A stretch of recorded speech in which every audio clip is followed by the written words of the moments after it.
Hold up, I am on my way, I'm in motion. Let's go to the ocean. Yeah, let's go outside. We can hang out on the beach without freezing. Yeah, isn't that amazing? In Christmas times. Good morning, guys. So today is day 12 of Vlogmas. What are you doing? And I'm going to, excuse me, I'm going to start off the morning by giving the dog their advent calendar cookie. Dixie, you're like in front of the camera. Dixie, come on. Okay. As you can tell, they're super excited and they want me to open it. Dixie's like, are you going to open it or is this just torture? You going to share it and be a good girl? All right, ready? It's gonna be 12. Where is it? Right there. Let's see what it is. Is it gonna be little cookies or big cookies? Oh, it's big cookies. Somebody's gonna get a big cookie. Yeah. I don't remember who's gonna get it. Since they both got little cookies. They both got the little cookies and we just started over again. It's Dixie. Or give that big one to Harley. I was gonna say Dixie got the last one that looked like that, I think. That one to Harley. Well. Bless. Back up. Back up. Dixie, back up. Sit. Both of you, sit. Both of you, sit. Sit, or you're not getting any. Sit, Harley. Thank you. Wait. No. Ah.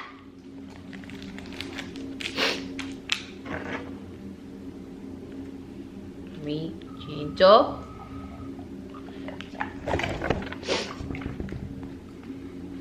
Gentle.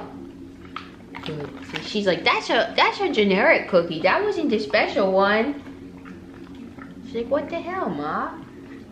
You get the special one tomorrow. You gotta share with your sissy. She's like, no, I don't. I don't have to share. She's like, where'd he go? I don't understand. You guys are so cute. I just love you.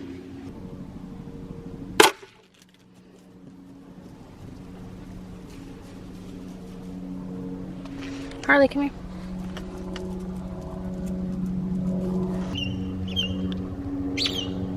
Good official morning, guys. Welcome back to another day of Vlogmas. So I'm about to take pictures for 24 weeks pregnant with Lilia. On one of my apps, it says that she's as big as a papaya.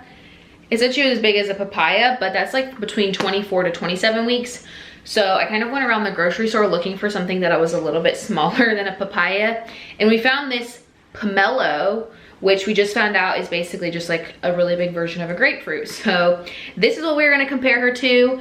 And also my uterus is the size of a soccer ball, which is crazy because holy moly, that's like inside me. A soccer ball basically. But we're about to take pictures and I'm actually doing it on the day that I turn 24 weeks, which I never do. So I'm definitely on top of my stuff today.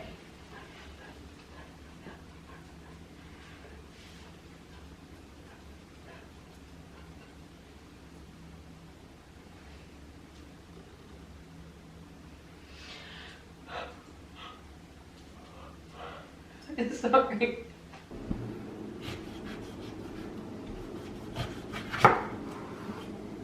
Ready? Oh my gosh, it's pretty. It's a big old grapefruit. Oh my gosh, it smells really good. It smells like grapefruit. Okay, so obviously we got a bunch of seeds here. We're gonna make it kind of fancy. Make it light. Take out as much seeds as you guys can obviously see. And we need a grapefruit spoon. I thought I used to have one, like with a little knife thing on the end. You know what I'm talking about? Mm-hmm. You said your dad used to like them? No. I just used to have one. So you guys happen to have one of these handy little things and find them next to a dumpster like we did, because somebody was throwing it away. It was on the floor. It wasn't in the dumpster. It was just chilling like this. Just next to a dumpster. And I was like, score. Pre-COVID. So what we're gonna do, we're gonna brulee the tops of these and give them a nice sugar coat. Because if this is similar like a grapefruit, it's going to be super, super sour. I'm telling you guys, it's gonna change your view on grapefruit. If you guys want like a, well, it's not gonna be healthy because obviously there's sugar, but if you're feeling a little sweet tooth and you want something, you know, a little caramelly, nice and delicious, this is the way. All you Mandalorian fans, hopefully you guys caught that joke. So just kind of get a nice little level area of sugar. Because if they're saturated, it won't really work. I've tried that and I learned that the hard way. So let's go ahead and get this bad boy going. You don't want to stay on the sugar too long because it will burn. So as you can kind of see here, you get a nice caramel top on them. Let it cool and solidify for a little bit, and then we'll go ahead and get a nice crisp layer. That sounds like creme brulee. You hear that? Okay, this pomelo is really good. Thinking about our baby shower here recently, and right now I do plan on having one. I'm not going to like say that it will for sure happen, but I am gonna start planning one, and if for some reason COVID starts to break out again or whatever the case may be, it's okay. But one thing that I saw on Pinterest is, let me pull it up real quick so I can show you guys. These are what I'm talking about, like little inspiration for them. So it just says, pop it when she pops. I don't know if you guys can see that. But I thought they were really cute, and we are having like a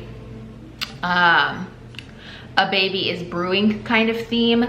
So it's like champagne really doesn't go with the theme that much, but I still think it's little like cute party favors, especially because she is a little girl. So I'm gonna like incorporate pinks, since the color would mostly be like yellows and blacks. I don't think pink would throw it off too much if we just like throw it in there here and there. So I got these. They were on sale at Winn-Dixie. I just got 4 of them to start off with to see, like play around with them and see if I can find tags that I like. I'm probably gonna make them myself and just kind of like play off of that idea and see if I can create something that's cost effective, because these are pretty expensive. These were $11.99 and they were on sale, and I think they were originally $13.99 and you only got 4 of them. But these are the barefoot bubbly, which is what I used to tell Mauricio we were having a girl, so they also are significant as well in our pregnancy journey, I guess. But yeah, I just wanted to share that with you guys because I know that everything going on with COVID, being pregnant can be really hard if you like staying positive and stuff, and having your family involved. Even just having Mauricio involved has been extremely hard because, you know, he can't go to doctor's appointments with me. And but yeah, we're hoping that we are able to have a baby shower in February, which is like 3 months away. So hopefully it either gets better, I just hope it doesn't get worse. I asked on Instagram yesterday what you guys wanted to see for this video, and most of the people said assumptions, if I'm not mistaken. I haven't looked at that story yet, honestly. Oh, it's gone, so I need to go to my archives real quick. I'm pretty sure when I looked last night, it was like winning by like a long shot was the assumptions. And also I think the bake with me, which I kind of did yesterday. Yeah, the baking won, and the assumptions about me won by 33 votes, but the deep clean was a close runner for 26 votes. So I'm gonna go ahead and answer the assumptions that I got, because I did ask for assumptions in case that was most popular. So I'm gonna go ahead and go through a couple of them and answer them for you guys. That a lot of people think you're mean when they first meet you. So I have always struggled ever since I was itty bitty. I have always struggled with first impressions because I am such a shy and closed off person at first. Even when I was a kid, like all my mom's friends were like, your kid hates us, because I wouldn't talk to them. I would give them like a mean look all the time, and I would hide behind my mom, and I've just never been super friendly up at first. And I don't know why that is, because I've never had like a negative experience with meeting someone by the first thing, I've never struggled meeting people. Like, I've never had a negative experience, like first impressions with anybody, but I guess it's just my personality. That's like my dad that runs in me. And yeah, so I don't think people think I'm mean. Some people think that I come off as selfish, or that I think that I'm better than everybody else, but really, I'm observing you. I am observing whether I want to be around you or not. It's not like I'm judging you. It's just that I like to make sure that I am surrounding myself with people who bring out the best in me, and I don't want to be around people that bring out the bad in me, because you know, you're always trying to better yourself. So I don't think people necessarily think I'm mean, but I just have a front. But literally, once you break that front, like, it doesn't take very long. I'm an open book. I'm silly. I love to laugh. I'm very lighthearted. I love to joke. But you do have to get through that barrier with me, because like I said, I like to analyze you, and there's not a lot of people in this world I don't like, but there are personality traits that not necessarily I don't like, just my personality doesn't get along with them. So over the years, I've had to learn how to comprehend that, because I've dealt with that my whole life, is having a very, very stern and like closed off personality at first. And then I've also had relationships where they don't flourish, and I had to figure out why. And it was literally just because our personalities didn't match. And that's perfectly fine. So I don't think people think I'm mean at first. People just probably think I'm not very friendly, or that I just don't like them. I don't think that they get mean vibes. I think they just get like, I don't like you vibes, which is probably the same thing. But yeah, I don't think mean. But like I said, once you meet me like the first time, even in the second time, like, it's like gone, and I'm completely myself, and I don't have that front anymore. Someone says that they assume that I speak Spanish. I wish I did. I hope I pick it up whenever Lilia is born. So Mauricio's family came from Cuba, and they speak Spanish. When they come and visit, they speak Spanish with Mauricio. They try to speak English with me. His mom, majority, tries to speak English with me, and she kind of struggles over her words, like stumbles over her words, so she has to ask Mauricio. So there is that language barrier between me and his family. But I don't want that to be an issue with my daughter. So I'm hoping whenever Mauricio is speaking Spanish to our daughter, I will slowly pick it up. But Mauricio is also not a very fluent Spanish speaker. He can speak to his parents and carry a conversation. I would say he's a fluent speaker, but he does kind of stumble over some words and have to speak English. Like, he speaks Spanish and English like put together. He'll be like something in Spanish, then he'll say a couple of words in English because he doesn't know how to say them or like phrase them correctly, and then go back to Spanish. So I do not speak Spanish. I wish I did. Fun fact, my mom is from Europe. She's from Sweden, and she did not speak Swedish to me growing up, so I do not know that language, and I've tried learning it, but Swedish is a very hard language to learn. But I only speak English, unfortunately. I've always struggled with learning new languages. Like, I love to learn and stuff, but Spanish, like in school and stuff, I never picked up on it. Someone assumed that you and your husband love doing crafty things together. So I think that's true and that's false. Me and Mauricio love to spend quality time together. If you guys know, what is it called? Love language. If you guys have ever like looked at the love languages before, Mauricio's love language is definitely acts of service and gift giving. That's his way of giving love. And what he likes in return is acts of service, and I think quality time. For me, both ways, I love quality time. It's not even quality time to me. I just love being in the presence of Mauricio. Like, it's not that we have to necessarily be doing something together. Like, even if he's home and I'm sitting up at the table doing something for YouTube and he's sitting here playing video games, that to me is like, I like that. That's my love language. That's like how I feel loved in that moment. I also do love acts of service. Like I'll ask for favors and stuff, but more so is quality time. So for both of us, since we both like quality time, we just end up doing stuff together. And guys, we don't really, since coronavirus happened, we can't really like hang out with anybody from his base, like get to know them. I know of all of his friends that he has at work that he goes to work with, but like we can't spend time with them because the Navy says no, you're not allowed to do that. And I have no friends here in Pensacola because I can't go out. I can't do anything like, and I'm also pretty antisocial when it comes to that. And also, it's just me and him when it comes to like family and stuff. So we just spend a lot of time together. We have to like figure out things to do, but it's not necessarily that we love doing crafty things together. It's just that we like to spend time together because literally we can't spend time with anybody else. But I wouldn't have it any other way, honestly. Like I get tired of seeing family within like 2 days. I'm like, especially being pregnant, I get super irritable super fast. So I'm just like, okay, let's go home. Like, it's just how I am. I've always been like that though. That's just my personality.